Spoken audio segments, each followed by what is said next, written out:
অঙ্কটা উত্তর কি হবে? তোমাকে তোমাদের লেভেলে এরকম লাগে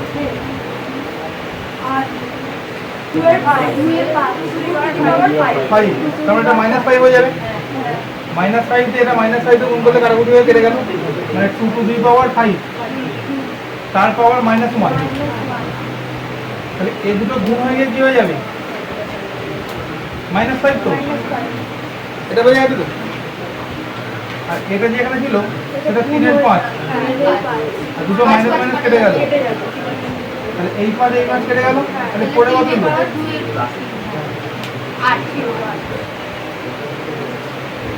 করতে লাগবে এটা 2 এর পাওয়ার তো 5 জানি, -5 হয়ে যাচ্ছে এখানে এর জন্য, -5 আর এই -5 কেটে গেল, তাহলে 3 পড়ে গেল, 2 এর পাওয়ার 3 পেলাম 5।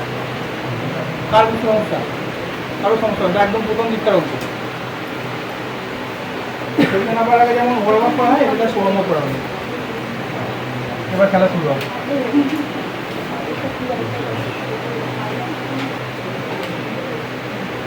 সবার ফার্স্ট প্রশ্ন, এই যে এটা আছে, এটা যদি গুণ না থাকতো 64 তার পাওয়ার 4, 64 তার পাওয়ার 12, 1/12, আর 64 তার পাওয়ার হচ্ছে হাফ, যদি এটা গুণ না থাকে কমা থাকতো,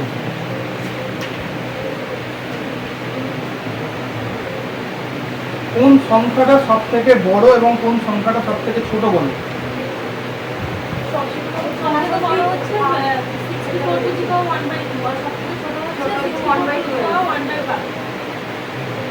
বড় কোনটা বললে? 1/2 সব থেকে বড়, আর ছোট 1/2।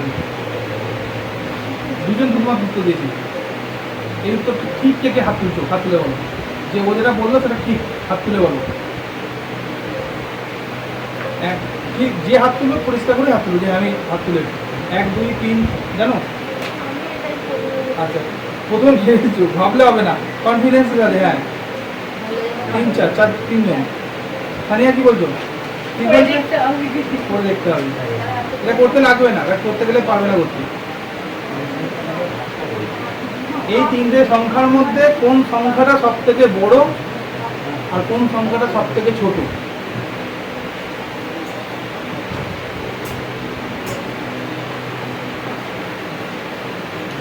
সিম্পল ব্যাপার, যদি বেস সবার সমান হয়, তাহলে পাওয়ারে যা আছে, যার পাওয়ার যেহেতু ভগ্নাংশে আছে, যার পাওয়ার ভগ্নাংশে সব থেকে ছোট, সেই সংখ্যাটা হয়ে যাবে সব থেকে বড়। একটা প্রমাণ দিই, মনে করো 4 তার পাওয়ার আছে হাফ, 4 তার পাওয়ার আছে হাফ, তাহলে এটা সমান আমরা কি করতে পারি? 2 তার পাওয়ার হাফ, তার মানে আমরা কি বলতে পারি? 2, তাই তো? আর 4 তার পাওয়ার মনে করো 1/4, দুটোরই তো বেস সমান, এটা আমি কি লিখবো? 2 তার পাওয়ার 1/4, তাহলে আমি 2 টু দি পাওয়ার হাফ হয়ে গেল তো। তাহলে এর পাওয়ার 2 টু দি পাওয়ার কত? 1 তো, এর পাওয়ার হাফ, তাহলে কোন সংখ্যাটা বড় কোন সংখ্যাটা ছোট? যার পাওয়ারটা হাফ ছিল সেই সংখ্যাটা বড় হলো, যার পাওয়ারটা ভগ্নাংশে বেশি ছিল সে ছোট হয়ে গেল। ক্লিয়ার? তাহলে বেস সমান থাকলে যার ভগ্নাংশের পাওয়ার সব থেকে বড় থাকবে সেটা ছোট সংখ্যা, মানে যেটা আমার এখানে 1/12 আছে, এই 1/12টা হচ্ছে আমার এখানে সব থেকে ছোট সংখ্যা, আর যেটা 1/2 যে পাওয়ারটা সব থেকে কম আছে সেই পাওয়ারটা হয়ে যাবে সব থেকে বড় সংখ্যা। কারো কোনো ডাউট আছে? ক্যালকুলেশন করতে লাগবে কিছু? সব লাগবে।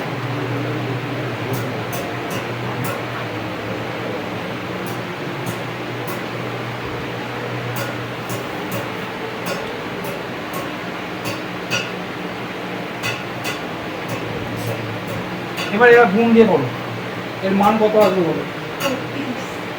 32। সানিয়া বলতো দেখুন কত 32।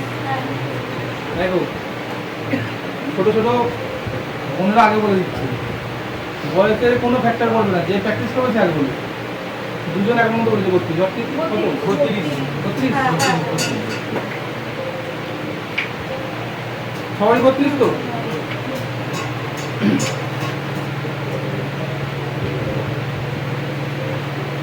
কি বললে? 2 এর পাওয়ার 6 ইন্টু 1। আচ্ছা 6/4 তো একবারে করে দিতে পারি। আচ্ছা তাহলে কোনটা সুবিধা হবে? সব থেকে সুবিধা হচ্ছে যেহেতু সবকটার বেস সমান, সেটা কি করে দেবো?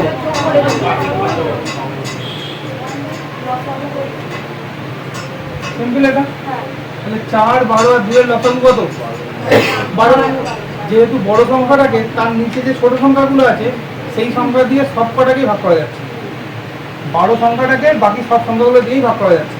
যদি এরকম কোনো ঘটনা ঘটে তাহলে বড় সংখ্যাটাই লসাগু হয়, এটা আমরা গতকাল শিখেছি। তাহলে 64 টু দি পাওয়ার 12, তাহলে এটা কত হবে? 3। প্রথমটা 3, তারপরটা 1, তারপরটা 6, তাহলে 3 আর 1 4 আর 6 10 এটা। তাহলে সমান 2 টু দি পাওয়ার এবার কত?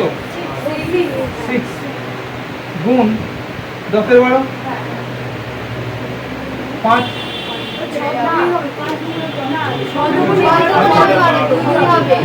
তাও অনেকে বলে দিল হ্যাঁ হ্যাঁ হ্যাঁ এটাই, আর তো বলার দরকার নেই। এবার 5, তাহলে সমান 2 টু দি পাওয়ার 5 সমান 32 হচ্ছে আমার অ্যান্সার।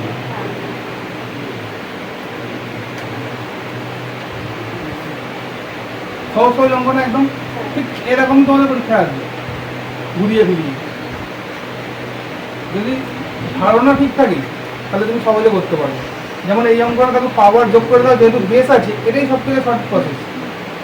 আর এটাকে যদি তুমি ওই 2 টু দি পাওয়ার করে গুণ করে করতে যাও কিন্তু সমস্যা সে আমি, কারণ মাঝখানে গুণ আছে আর সবার পাওয়ার সেম আছে, তাহলে সেগুলো পাওয়ার কী করবো? সব যোগ করে দেবো। এবার আমি যে এই লাইনটা করেছি তুমি তো অলরেডি বুঝতে পারছো সবার পাওয়ার সেম, সরি সবার বেস সেম, তাহলে পাওয়ারটাকে যোগ করতে হবে। এখানে দেখে বুঝতে পারছো 2, 12 আর 4 এর লসাগু হচ্ছে 12, তাহলে এটা 3 হবে, এটা 1 হবে, এটা 6 হবে, তাহলে 10/12 মানে 5-এর 2 দিয়ে কাটলে 10/12 হতো 5-এর 6। এবার 2 টু দি পাওয়ার 6 6 কেটে গেল, তাহলে 5 রইল, 2 টু দি পাওয়ার 5 মানে কত? 32 অ্যান্সার। খাতা পেন লাগতোই না, যদি তোমার প্র্যাকটিসের লেভেলের থাকে তুমি জাস্ট নিজের মনের মতো একটু টুকটাক দাগ কেটে বুঝে যাবে এটা করতে হবে, বুঝে গেছে? আচ্ছা ঠিক আছে, হয়েছে। দেখো এই অঙ্কটার মধ্যে কিচ্ছু ছিল না, যেটা রুটের ভিতরে আছে এইখানে আর একটা রুটের মধ্যে আছে, মানে 3√2, এটা হচ্ছে √2, এটা 3√3, এটা √2। তাহলে অ্যাকচুয়ালি বেস কত বলে দেখালে? দুটো সংখ্যা বেস, এক হচ্ছে 2 আর এক হচ্ছে 3, দুটো সংখ্যা আছে বেস। তাহলে আমি বেস সবার ফার্স্ট রাখবো, 2 আছে এই দুটো রাখলাম, এর পাওয়ারটা কি হলো? 1/3। যেহেতু 3 ছিল সেইটা আমার 1/3 হয়ে যায়। সিমিলারলি বাকিগুলো করবো, 2 টু দি পাওয়ার হাফ গুণ 3 টু দি পাওয়ার 1/3 গুণ 3 টু দি পাওয়ার হাফ। এখানে তো কোনো সমস্যা নেই। তাহলে এবার 2 তার পাওয়ার একটা 1/3 একটা 1/2, মানে 1/3 প্লাস 1/2 সিম্পল, গুণ 3 এর পাওয়ারও 1/3 যোগ 1/2 সমান কি হবে? 3 আর 2 এর লসাগু কত? 6। যেহেতু ওপরে 1 আছে সিম্পল যোগ হয়ে যাবে, 3 আর 2 যোগ করলে 5 হয়, তাহলে 2 টু দি পাওয়ার 5/6 গুণ 3 টু দি পাওয়ার 5/6। এটা বুঝতে কারোর সমস্যা আছে? অঙ্কটা কাজ কমপ্লিট।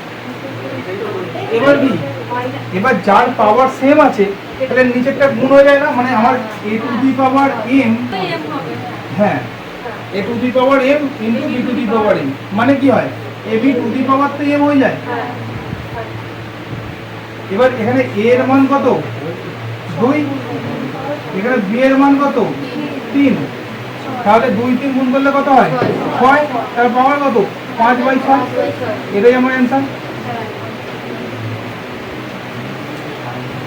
মোটা কিছু সিম্পল অঙ্ক না।